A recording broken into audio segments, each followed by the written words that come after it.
Now the first thing that I'm doing here, I'm going to give my potatoes a good wash, and I'm using a brush here that is actually a detergent brush, but I keep it to wash my vegetables, and it's really hard and it's really good to brush all these vegetables. So you're going to wash out all the dirt and everything from the potatoes because we're going to bake it with the skin. Now, while I'm brushing my brains out here, if you have not subscribed to my channel, please subscribe and don't forget to hit that bell icon. So, okay, so we've got that done and we've got our brushing almost done. And here you can see how clean this potato looks. And compared to the other potato, you can have a look. You can see that difference. So you will notice that it is really, really dirty, and the potato is really, really dirty, and you need to give it a good brush because we're going to be making these sweet potatoes with the skin in the microwave oven or oven, whatever. So here we've got our potatoes all nicely cleaned up, and I'm just going to go to my microwave here and start poking them with a fork, and I'm just going to just turn it around in my hand like that. Just keep turning and poking these potatoes and then just put them in the microwave. I've got a convection oven with my microwave, so this is what I'm going to be using for baking it. And this is how I'm just going to poke both the potatoes all around it. I like to poke it all around because I like them to get nice and soft. And this is how it is. And even though I set the time to 50 minutes, they were actually quite perfect in about 40 minutes. So please check after about 30-35 minutes around that time in your oven how the potatoes have cooked. And I put them at 200 degrees for 40 minutes would be perfect, and they came out pretty nice, and they were about medium size that I used. As you saw, they fitted in my hand just nicely. So while our potatoes are getting baked, let's go and get our chicken and our, you can actually use tuna, you can use chicken, you can use anything that you like. I have some leftover sauteed chicken, so I'm just going to use that. This is so simple, guys. So I've just put this sauteed chicken, which is kind of half cooked already, into the pan, and I'm just gonna add that into the pan with just about 2 tablespoons of oil.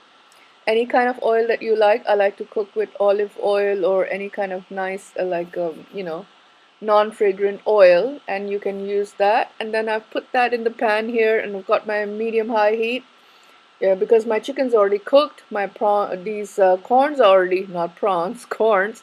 The corns are already parboiled or partially boiled or whatever. They're pre-boiled, and they also cooked. So I put them into that pan with the chicken.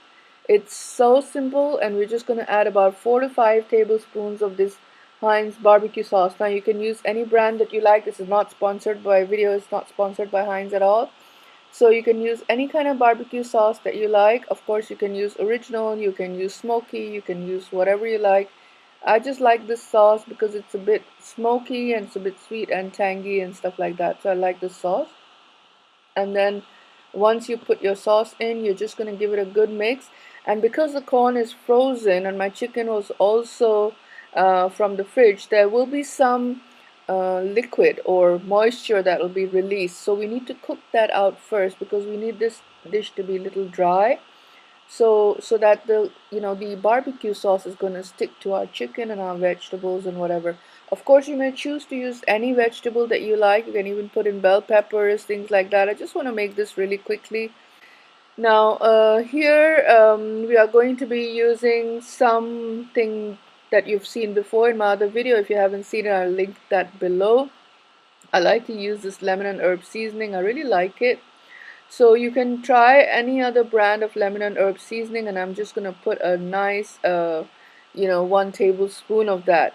And that gives a little bit of a tangy flavor. If you don't like that lemony flavor, you can always leave this out and your dish will still taste amazing. So once I've got that done there, I'm going to keep just stirring it a bit because it's getting a little dry now and I don't want it to burn.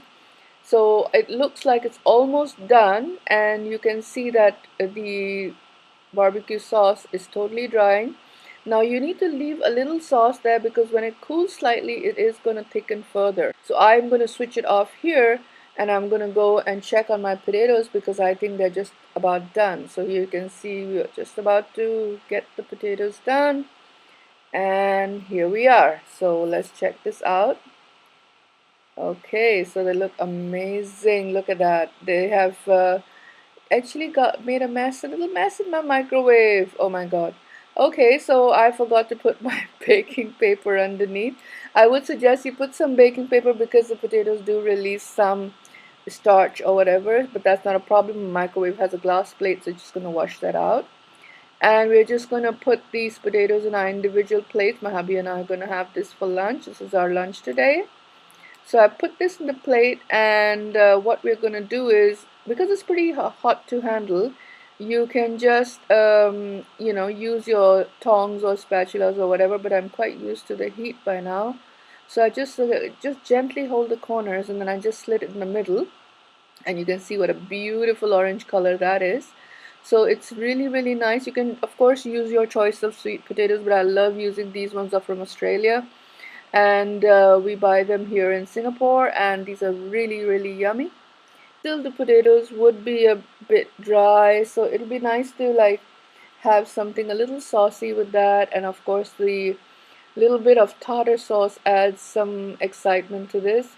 I didn't have sour cream, so if you don't have sour cream, you can actually substitute for some tartar sauce. It gives a very similar kind of a taste. Now, if you don't like tartar sauce, you can of course use yogurt or anything else that you like, and you can give a little, addition to this dish there. And I like to use some cilantro or coriander leaves on it, and I just take some washed ones and I just clip them with my kitchen shears and cut them up. And you can see this looks really nice and yummy. Let's clean that up. And I've got this honey salad. This is triple washed. We get this here. It's the reason why they call it honey salad. There's no honey in it, but because of the tomatoes and the carrots, because of the sweeter vegetables, they call it honey salad.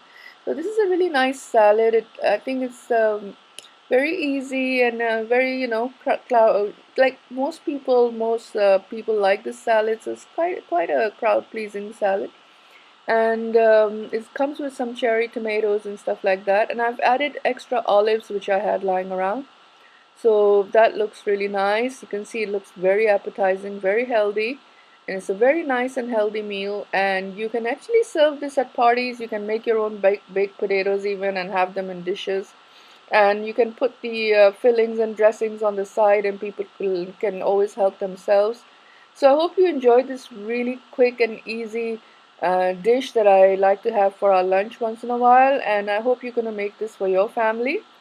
So here are some pictures for you to see how yummy it looks. I hope it's going to convince you to try it out. So do keep watching my videos. Please comment below if you tried it. How did you like it? See you guys soon. Take care. Bye-bye. So guys, if you enjoyed the video, please don't forget to give me a like, and also if you're new to my channel, don't forget to subscribe. And there are some more links in the description box below for you guys to enjoy, so please don't forget to check it out. Take care. See you soon. Bye-bye.